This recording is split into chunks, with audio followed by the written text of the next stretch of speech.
What's up, everybody? We are back with another review. This time we are reviewing the new horror game Routine. As usual, we're going to go through our pros, our so-sos, and our cons, and I'll give some final thoughts at the end and my overall rating. If you want to watch through the game yourself, I have my playthrough linked down below from over my single-player channel, which is also linked down below.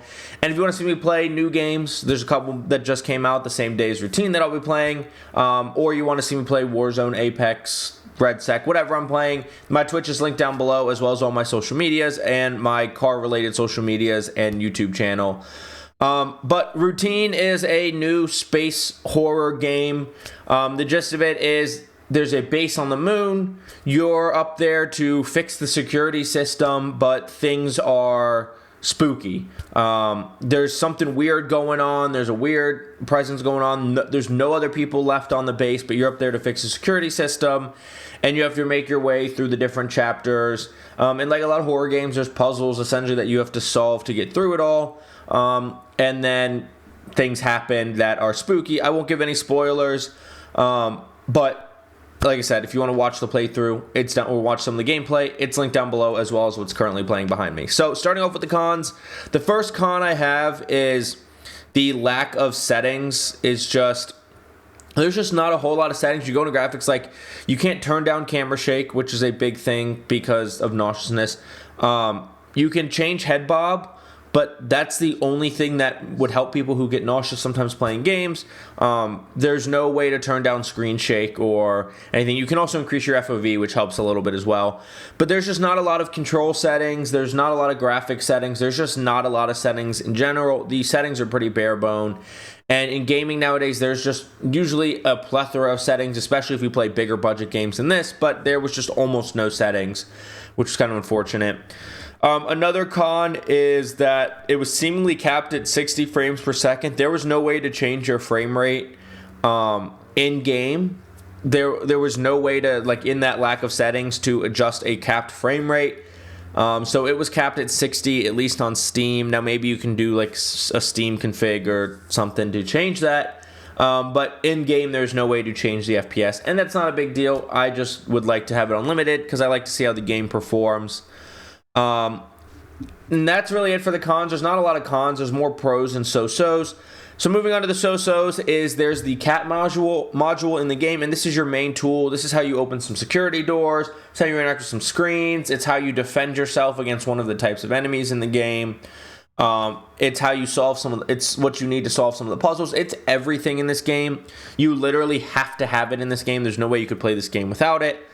And so it's something that you have to have, and so that's important, and it's important that it functions well, and it does function overall well, but it is kind of clunky. Instead of there just being key binds or button binds to change the different functionalities, because you essentially have three modules, you have to inspect it essentially and then hit the actual buttons, which for some might be a pro. I mean, it's more immersive and more interactive, but for others who, especially in a quick moment of panic, since this is a horror game, want to just be able to change the module to what you need for that situation, it's a little bit clunky to have to pull it up, hit the button on the actual gun to change that.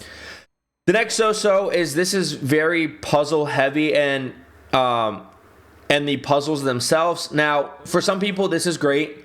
Some people just want to play a horror survival game where sometimes you got to figure out how to move on, but this is so heavily puzzle based, and the puzzles can get pretty complicated.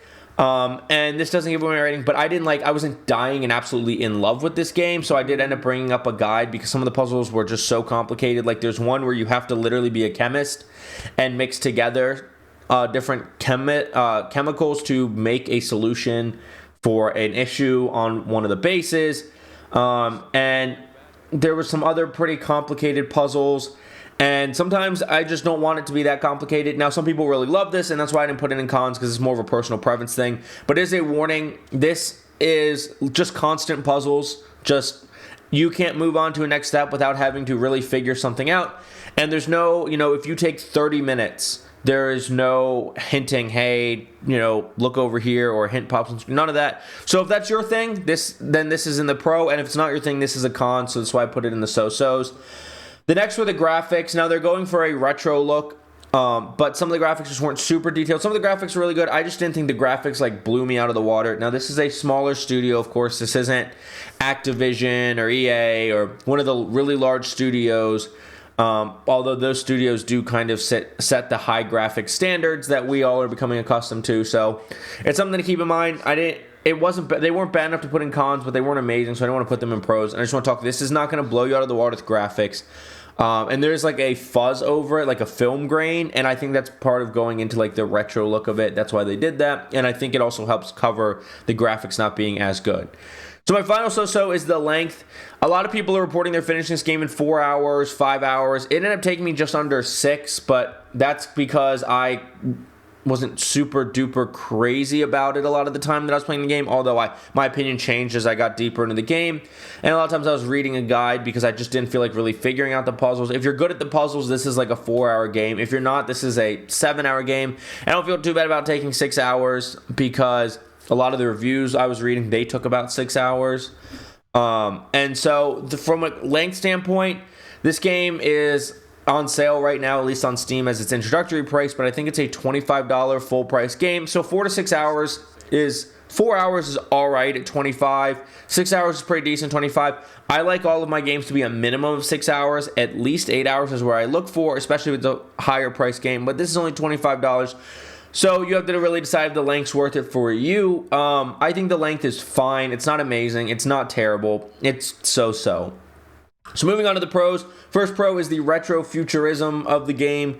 I personally love retrofuturistic stuff, whether it's car design, video game environments, just whatever. I just like the retrofuturism, whether it's using old school type monitors for all the screens or just the look of the spacesuit, the look of the environment around. It just feels like what they thought the future would look like 50 years ago, 40 years ago, right? So I really like the retrofuturism. It looks like what people thought the future would look like in the 60s, 70s, maybe into the 80s. And I just think it looks really good. I just enjoy that part of the environment. The next pro I have is there's a lot of save points. There's these wireless access points, which you use your cat module to activate. And you can look at your tasks. You can look at media that you've found. You can look at information about the cat. And you can save the game. And there is a lot of them.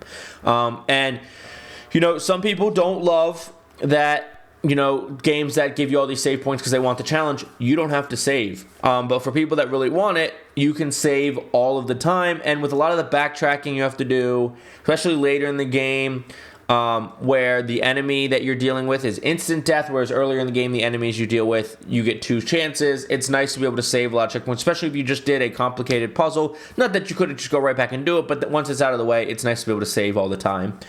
So the next thing is the cat uses batteries that only have 3 charges. Now, only one of the function uses a whole charge at a time. Another function uses one of the 3 levels of charge every 5 times. So you don't like desperately need batteries all the time.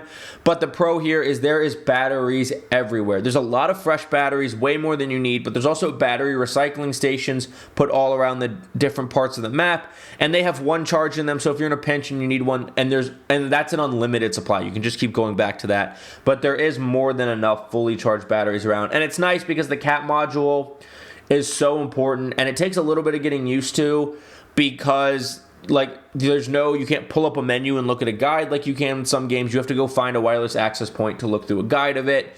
And so sometimes it's just remembering how to use it properly eats up the battery because of the function you're using that takes up battery. And so finally is the environment, whether it's the sounds, the lighting design, the layout of the map. The environment is really good. It is creepy. Overall, I don't think this game is super duper scary. I thought Chronos: The New Dawn was much scarier, but it is more scary than, say, like the Last of Us games. Because the Last of Us games, a lot of the environments aren't too creepy, where entire environment is creepy. Even the time you get out of the base and you have to walk along the moon, it's accurate, but like the whole sky is dark except for the bright sun and then the earth in the distance, and it's eerie and quiet. And not really spoil it, nothing really happens on the moon. You're just there to walk from one point to another. But even that is like a spooky environment. So whether it's the sounds, the lighting, the look of the second enemy, The second enemy is terrifying. The first enemy, which you've seen in the trailer, if you've watched the robots, they're not really that scary. They're a little bit creepy, but the second enemy later in the game is very scary looking. So they did a good job with the environment and the designs to make this a spooky game. There is some jump scares, but there's not a whole lot of them. So if you're not super jumpy, you won't jump a lot in this game. But if you are, you will jump a good amount, especially dealing with that second enemy who sometimes is just quietly hiding somewhere and you come around a corner and he's sitting there. That's creepy. But overall, the environment was really good. So just running through the cons again, there's not a whole lot of settings. The game seems like it's capped at 60 FPS. The the cat module is cool, but kind of clunky. There's non-stop puzzles, and some of them get very complicated and complex. The graphics are so-so, and the length, depending on where you value hour per dollar, is either really good or really bad. It's really a personal preference thing. The pros, the retrofuturism of the design of the game and the environment and the character design and all that is really nicely done, and I just really like retrofuturism. There's a lot of save points on the wireless access points. There's plenty of batteries for your cat, and the environment is very creepy. I would not say outright scary, but it is very creepy and a little bit spooky. So all in all, I did enjoy my just under 6 hours with this game. I liked the environment. Like I said, I wouldn't put it on the Chronos New Dawn level, which I gave like an 8.5 or a 9. I wouldn't really be able to put it on the Last of Us 1 level, which is up there as well. The Last of Us 2 level is a little bit, it's a little bit of a lower level, and I think this slots in just below that. I thought the environment was good. I wasn't a fan of how complicated and how often there was this many puzzles, but that's really, that's kind of an up to you thing. And I did think from a value standpoint, this game is worth the money. I think it's long enough and good enough to be definitely worth the money. This isn't going to blow any horror fans out of the water. And this will definitely make you spooked and jump if you easily get spooked and jumped by games. But the story wasn't super grabby. The story was fine. There wasn't any big twists or anything. The story was just good, with a little bit of it being unexpected, but not like jaw-dropping twists. The story was just fine. It was good, but it wasn't as good as like Chronos the New Dawn or, as good as the Last of Us stories. Sorry, those are my only references for horror games. I'm not super deep in my horror bag, but overall, I do think the game's worth it. I'd probably give it about a 6.5, maybe a 7. I don't really know what they could do to fix it, honestly. I mean, you look at the pros, you could add more settings, but that doesn't really enhance the gameplay too much. And same thing with raising the FPS. Maybe making some quicker key binds or button binds, because they don't use all of the buttons and keys for the cat module. Whether it's a D-pad thing for controllers or like just different keys, X, C, Z, something like that on the keyboard. And, maybe make it, an easier puzzle mode, put it like in easy mode. There's no difficulty mode, by the way, but the game's not super hard other than the puzzles, so I wouldn't worry about that. But maybe do like an easy puzzle mode.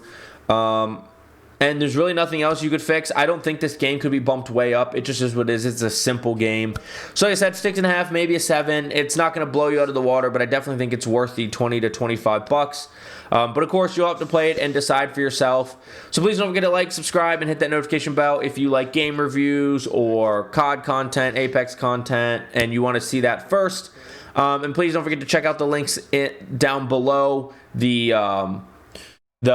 playthrough that I have linked down below, my Twitch, my social medias, my car, Instagram, TikTok, and YouTube channel, and of course the single player channel, which the playthrough is uploaded. But let me know what you think in the comments down below of Routine. Have you bought it and played it? Did you love it? Did you hate it? Are you thinking about buying it? Let me know what you think in the comments down below, and I will see you in the next video. Bye.